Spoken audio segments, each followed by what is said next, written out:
So, your uncle. What's wrong with him? He's possessed. As in the devil? Something like that. He says a dark man is following him, watching him at all times. What do you make of it? It's nonsense, of course, but I'd be lying if I said it didn't bother me. You see, it runs in my family. Possession? No, Detective. Deteriorating melancholy. Practically every member of the Hartwood family is driven mad before they grow old.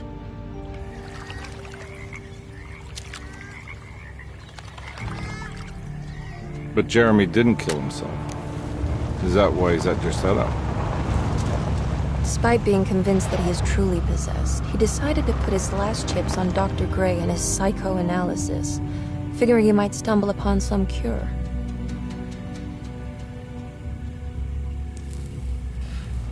You mentioned the letter. I received a disturbing letter from Jeremy accusing the staff and all the other patients of being involved in some cult. And now they are also out to get him. Could it be real? Or is it all just in his head? It's a story he tells himself, Mr. Carnby. Anything to avoid the truth. Which is? That we're all terribly insignificant. That people mean so very little to one another. That there is no one out to get Jeremy Hartwood because he isn't worth getting. Here we are.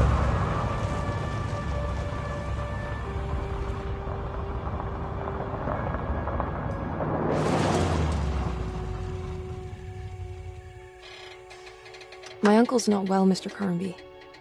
I want to make sure he's all right. Then what's my part in this? You couldn't get a cab? I just wouldn't feel safe going alone.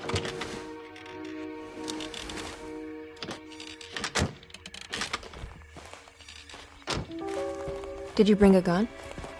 Yeah. You think it'll actually come to that? No. But you might need to wave it around depending on how agreeable the staff will be. What exactly are we gonna do when we find Jeremy? I don't know. Let's just find him first.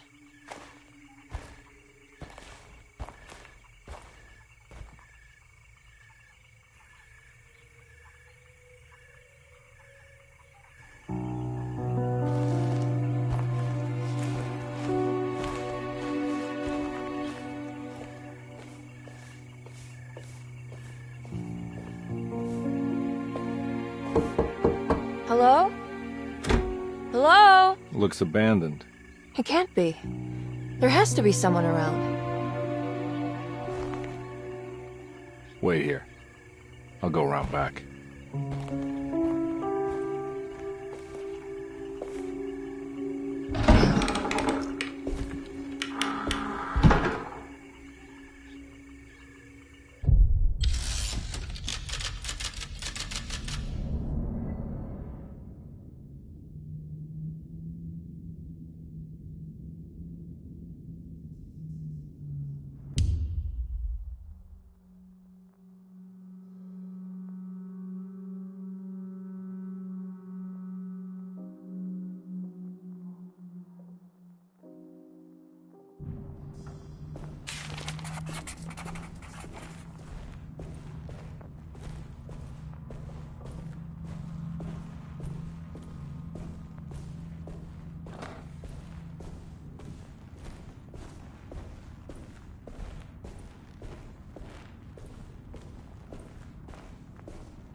Now what do we got here?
big tree to fit inside a conservatory.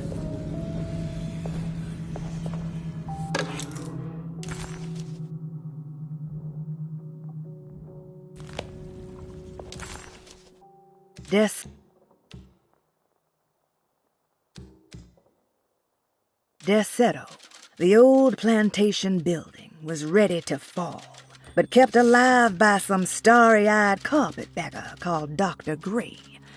Seeing how the staff couldn't even be bothered with answering the door, Detective Comby figured they would just head inside and grab Jeremy. He just needed to open the front door for Emily first, so she could talk to her uncle.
Don't mind if I do.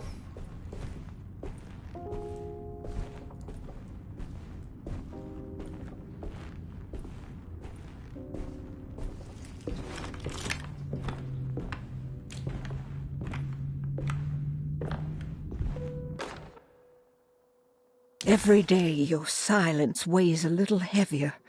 It's been a difficult year for everyone, and many have lost all hope. I read in the papers about people suffering. Pictures of dust-covered landscapes without a drop of water. I wish I knew if you were still tending the earth or if you had turned your back against us. I have started to look for help elsewhere. I pray you will tell me if I am going down a path that you find disagreeable. With help from Baptiste and Charlotte, I found comfort in the practice of the voodoo. I have long been skeptical of that Caribbean cult, but it's been of good use to me. It seems all harmless in my book.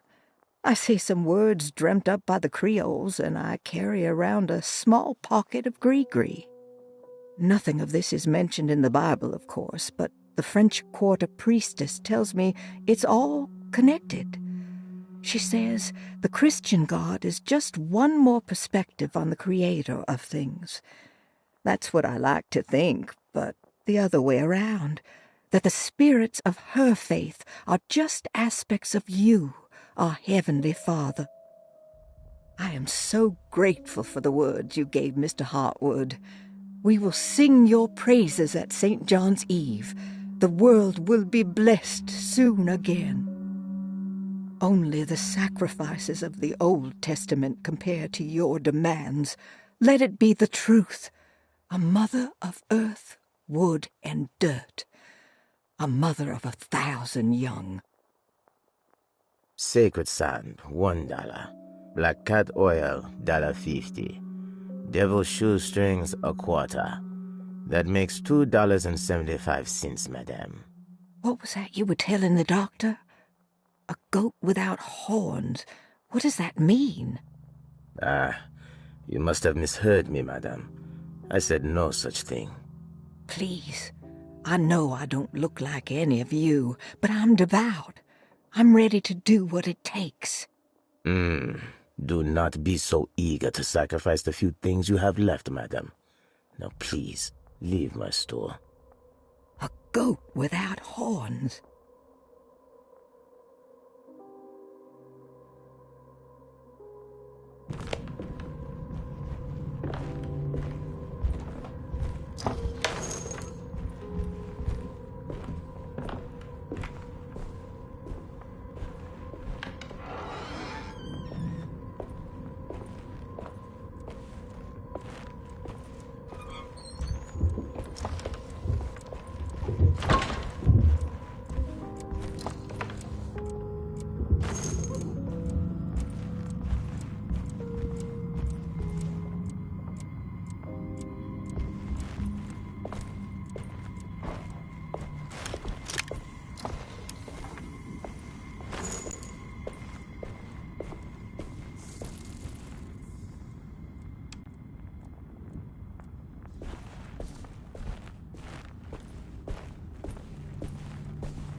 Please do not touch the boiler.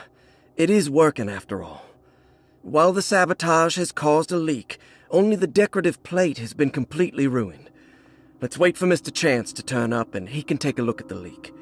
Mr. Waits.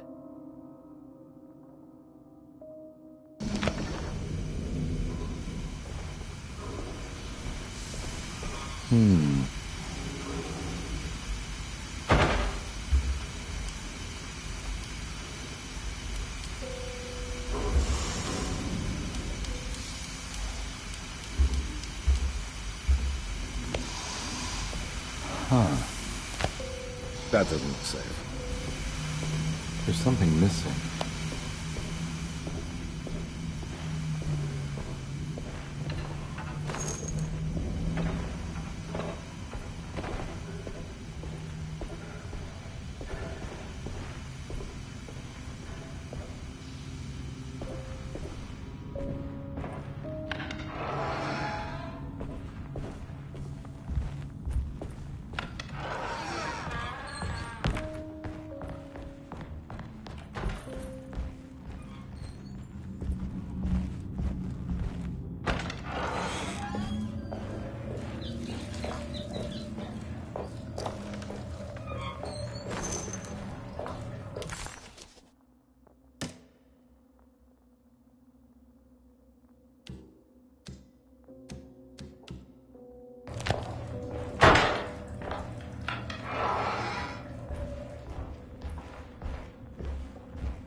I need the key. I need the key.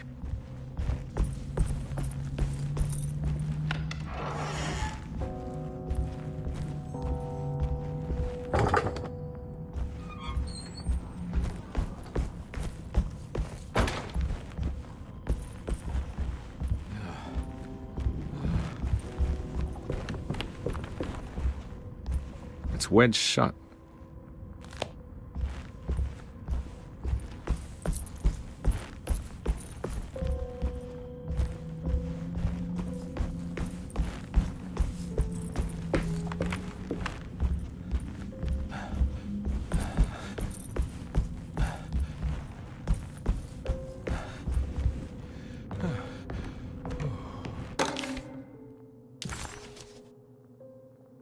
Okay.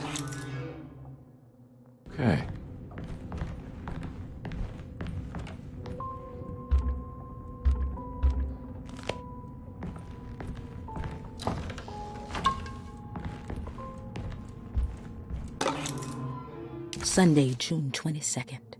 I spent all day looking for Jeremy. I should have cared for the others, but I'm scared that he will do something irreversible. Cassandra is upset that I didn't give her the latest shipment of pain medication that Waits brought from the post office yesterday. I would have given it to her, but the company didn't send a new key this time around, so the box is just sitting there on my desk. They must have figured we had plenty of their gimmicky keys by now. I only remember seeing one lately. Grace was playing with it inside the grand parlor. Unless it turns up by itself, it will have to wait. I have to figure out where Jeremy is.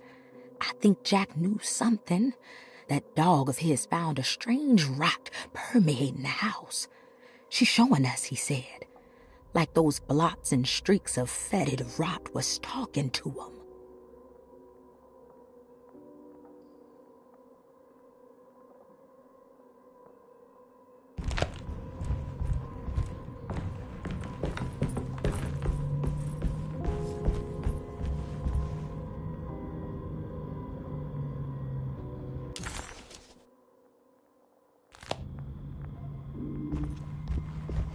I need the key.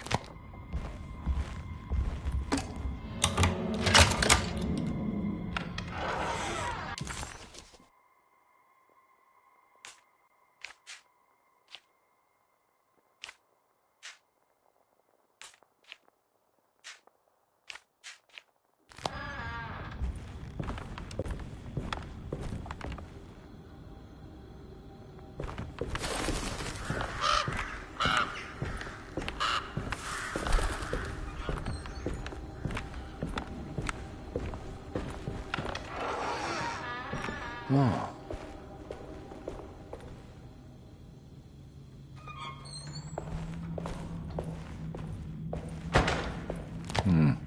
I need the key.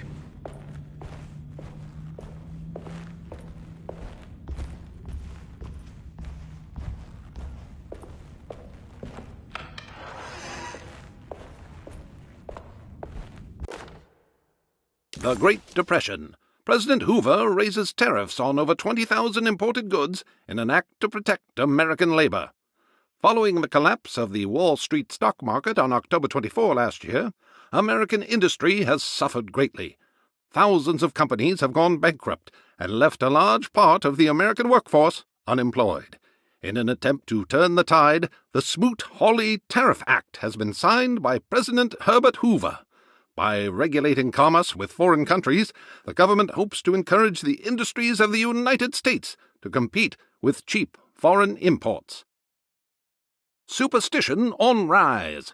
New Orleans voodoo stores and spiritual mediums see increased profit during troubled times.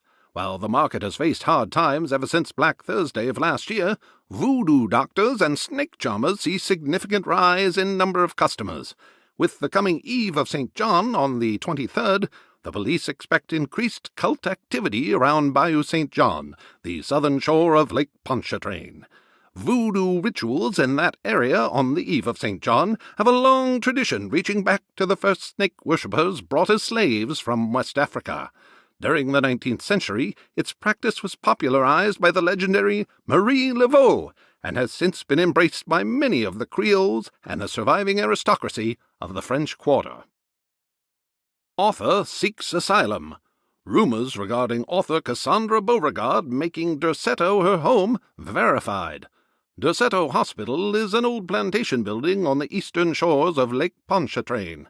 While often considered an asylum for the insane, residing Dr. Elmore Lee Gray prefers to think of it as a convalescent home, a place where you can go to rest. The patient list is kept secret, but thought to include many of the black sheep of wealthy families, because at Derceto, treatment does not come for free. Local author Cassandra Beauregard has now been confirmed by her own admission. She's been lauded as a powerful Creole voice and written many successful books. Lately it was reported from Hollywood that she has finished a moving picture manuscript titled Slaughter Gulch. That film is set to hit the theaters next year.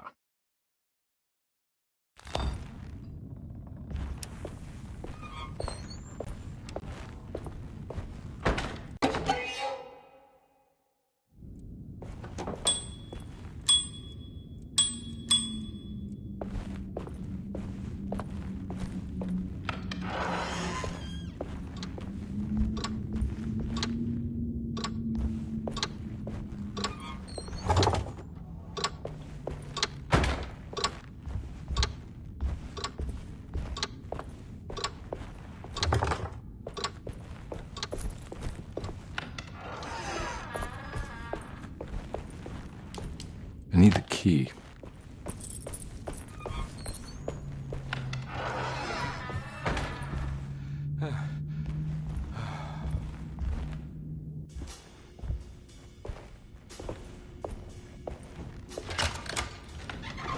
Thanks. What are you doing? Who are you? Whoa, pardon me, excuse me. My name is Edward Carnby, private investigator. I hope you don't mind we let ourselves inside. I do mind.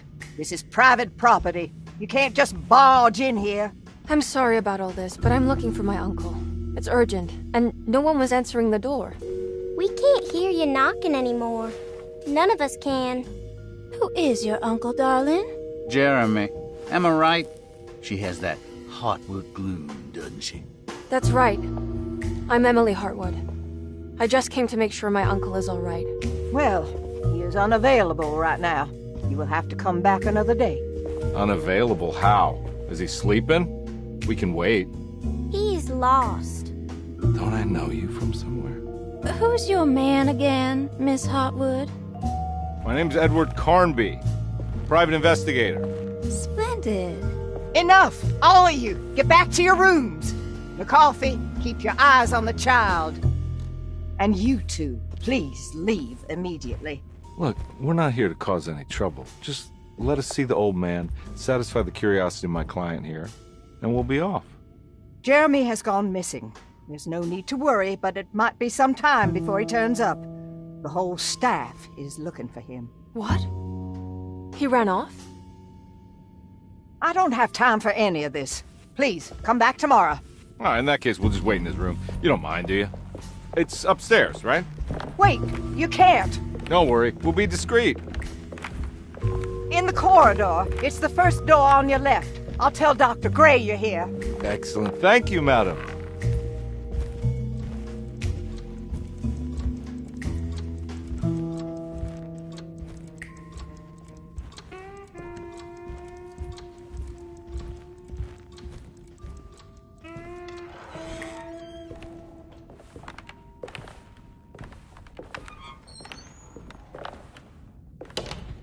All right, here we are.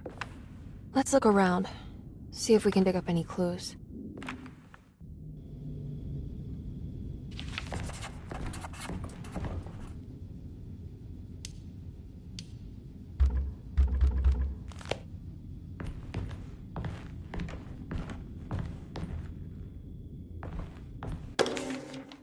Every night the dark man stands opaque at the threshold of my room, counting the days until my spirit spills out of my tired shape.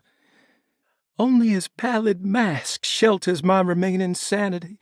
Staring directly into the face of that demonic sultan would surely sunder time itself.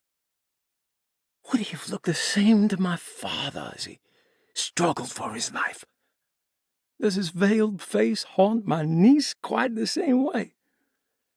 I wish so that I could rest my soul in that sunburnt convent of Tarawea. Would I find you there, Juan? Or Senora Perosi, back from the beyond? Every night I hide from him, moving from one misshapen memory to another. Scenes conjured out of fantasy and delirium. Places I struggle to even paint. I wish I understood your death, Senora. Is there anything I could do for you but bury you in that bleak necropolis? That triumphant chapel rising above the ledges and the oven vaults shall be your sepulchre, where you may rest, and I shall weep. How did you first come to understand such things, Senora? How did you know that the battered boiler in the basement would lead me to Lafayette Cemetery? Or how the old upstairs clock, with its astronomical motifs, would take me to that hateful mound outside of Claremont Harbour? Those are my memories, my past. Is there perhaps a chance, if ever so small, for me to see Tarawea? Oh, I want that more than anything. Please, let my talisman take me there. Let me sit with Juan under his Bodhi tree. Despite having sold me that talisman, Miss Jackson, the voodoo priestess, revealed none of her secrets to me. That's why I had to travel to Tonka. Instead, she cruelly told Baptiste, my caretaker, that he would be betrayed and killed in the most awful way, that the one he loved would pierce his thigh with a sharp spear, and that he would be devoured by his own mother. What a terrible thing to say.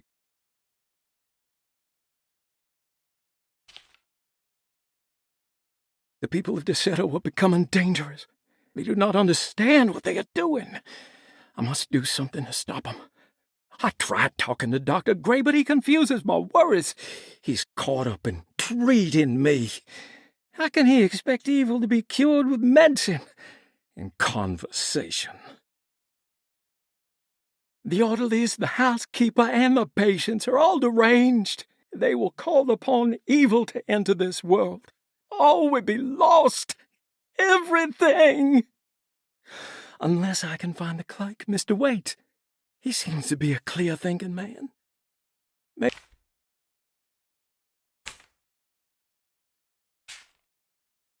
dark man offered me a prison, and I accepted. I signed that miscarried contract and entered the dark pact. Everyone is safe, except for me.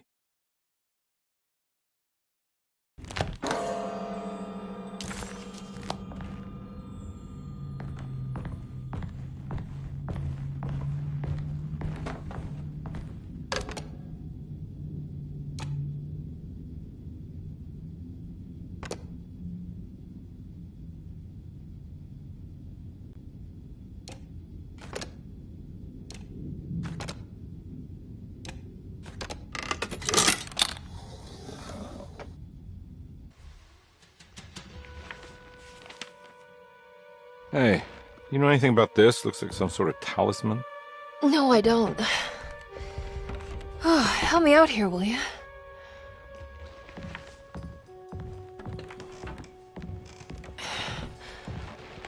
I would it kill the guy to throw some of this stuff out? I'd be crazy too if I had this much junk lying around.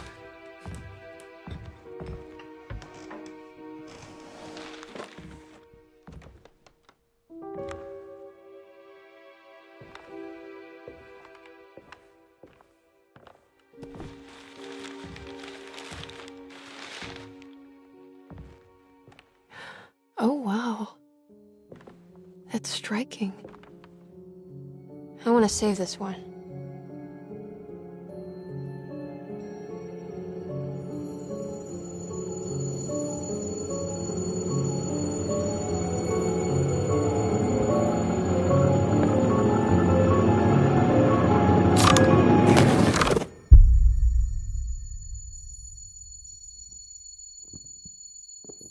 All right, come on. I want to go see Dr. Gray.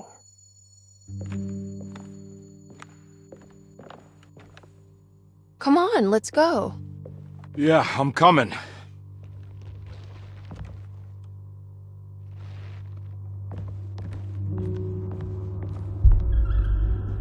Miss Hartwood. Emily?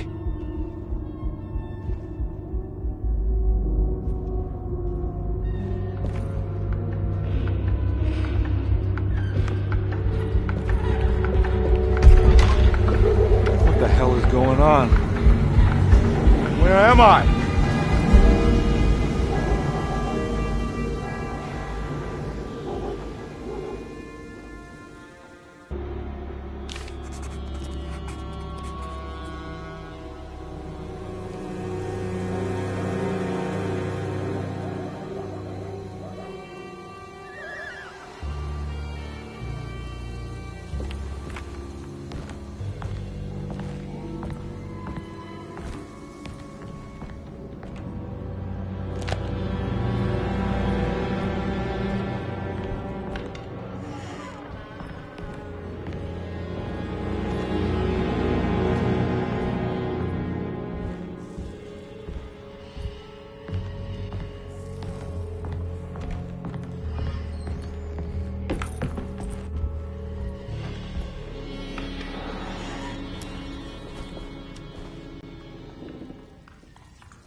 Yeah.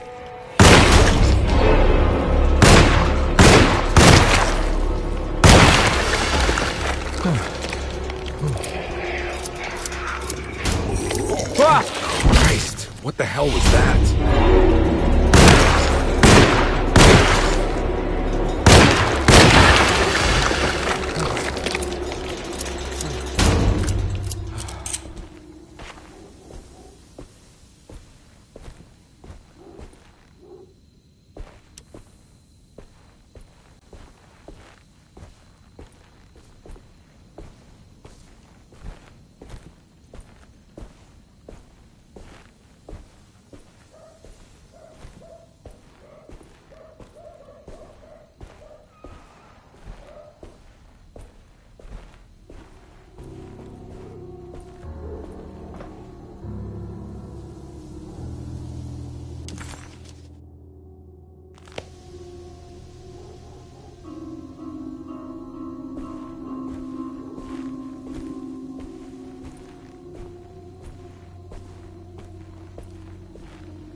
is going on?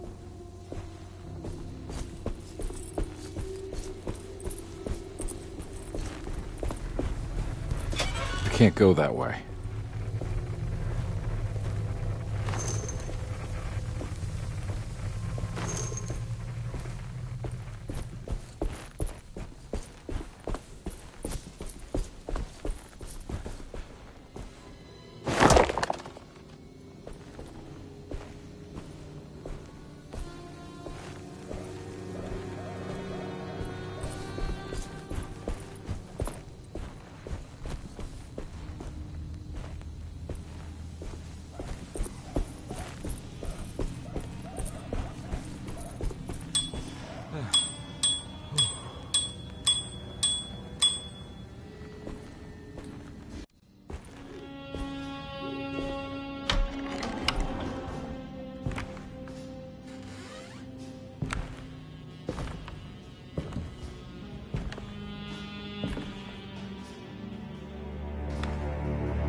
Don't let them get inside, Harbour. They're not the good kind. Are you... Is this your store? There are no owners here. We both strangers in Jeremy's story. Jeremy did this. How? The pact with the dog man. Jeremy warned us, but we didn't think much of it. I'm Detective Edward Carnby. I was hired by Jeremy's niece to find him. Oh, yeah? How much you paying you? $150. She's sure getting her money's worth tonight. Are you a thinking man, compare? No, not if I can help it. You know, I think Jeremy's hiding in a way we can't find him. He has this juju necklace that guides him. The talisman? That's right. It's some magic charm he got from Miss Jackson down the street. The voodoo priestess? You know surprising things, compare. Yeah, the Mama Loa. Here, take the key. I locked the gate to save her place from all the ghouls and goblins getting inside.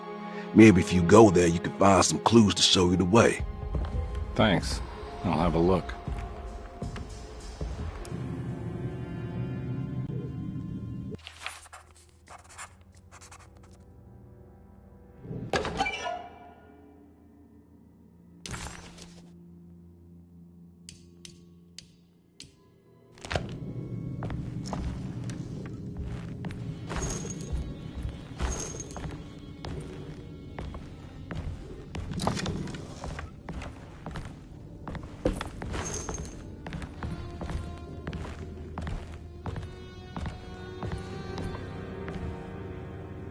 You want to come along?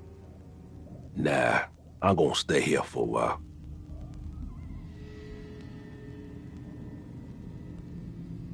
Anything I can do for... Sorry, I didn't catch your name. Baptiste. Just tell my sister Lottie I'm alright if you see her.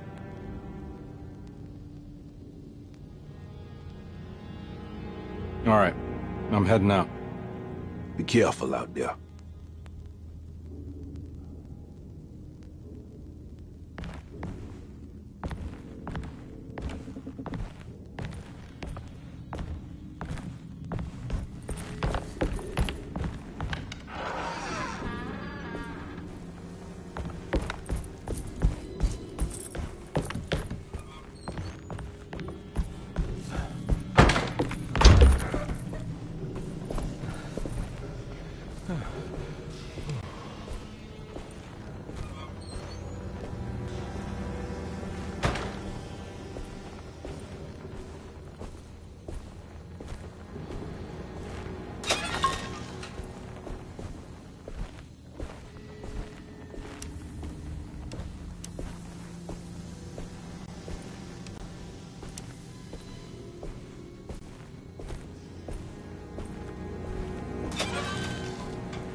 Detective Conby hesitated. Detect Jeremy.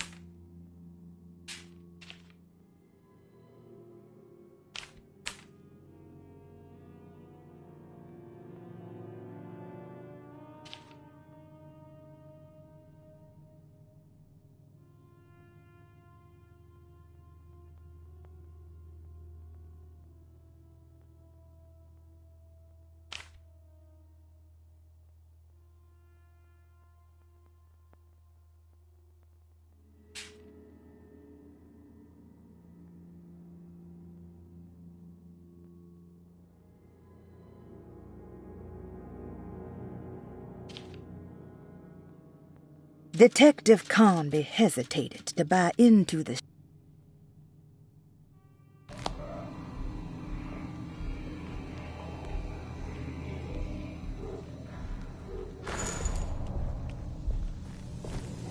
Oh.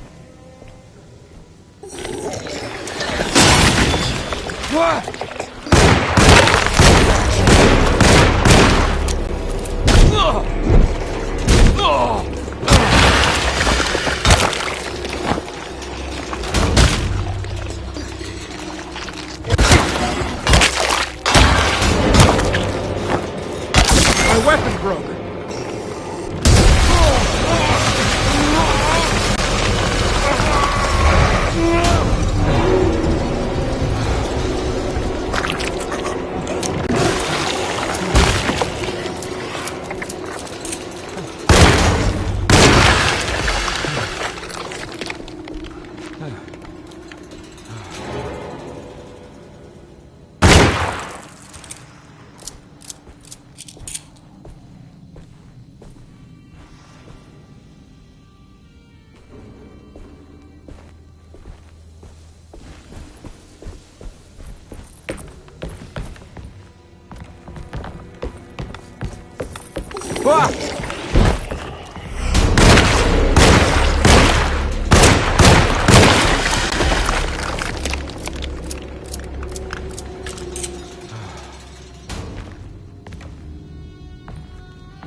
Oh, I recognize this place. It's Miss Jackson's seance parlor.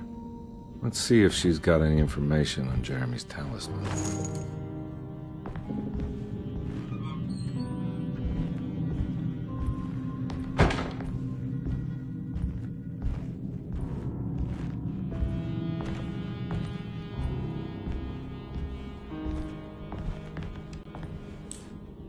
It's the talisman, like the one in the painting.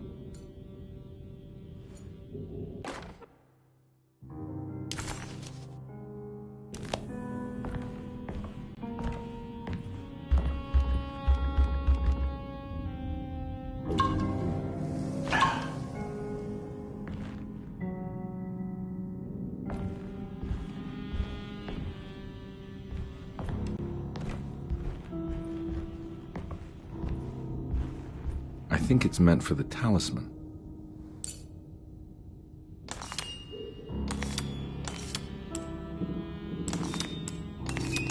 I think it needs numbers, like coordinates.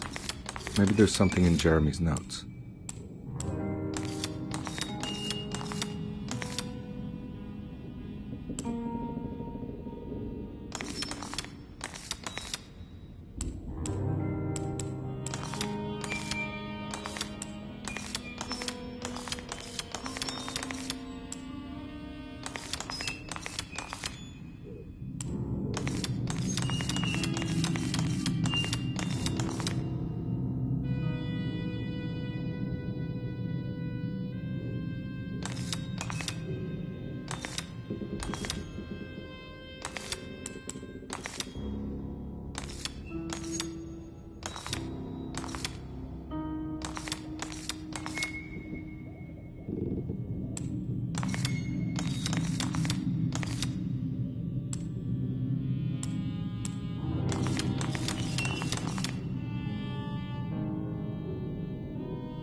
It's showing something.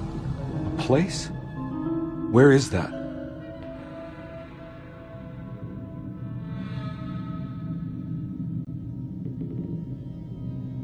Huh.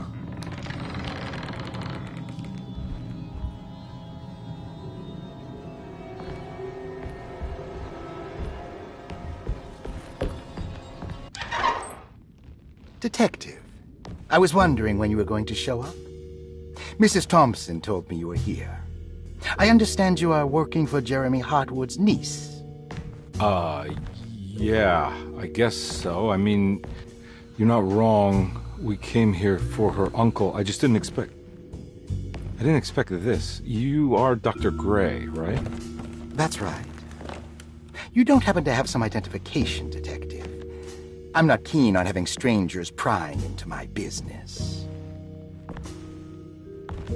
Oh, Detective Edward Carnby, Decatur Street, New Orleans. Enjoying the Vieux Carré, Detective? Those old French quarters, the voodoo people, the gangsters. I'm sure you live an exciting life. Well, it's not quite like the stories, Doc. Just trying to make a living. Aren't we all making a living? Well, welcome to Deseto, Detective. I hope your time here will be useful. Now, what can I do for you? Why don't you tell me where I can find Jeremy Hartwood? Why wouldn't that make for a short visit? I wish I could tell you, but I'm afraid I don't know. A drink, Detective? Anything brandy. Oh, you do belong in the French quarters, Detective. Armagnac or cognac? You know, just give me the cheap stuff. I'm not much of a connoisseur. Having low standards is not a virtue, Detective. Let me see if I can broaden your perspective. What can you tell me about Jeremy? I wouldn't want to go into details about his condition. Doctor-patient confidentiality. I'm sure you understand. Sure, but he is crazy, and he's gone missing. Why? Here, try this. Ooh, it's good. Got a bite? It's called a sidecar. The trick is not to be afraid of the tartness of the lemon. Then, for goodness sake, don't overdo the triple sec. Okay, what can you tell me about Jeremy? Well, let me think. He is an anxious man, constantly worried about events not presenting themselves according to his model of predestination.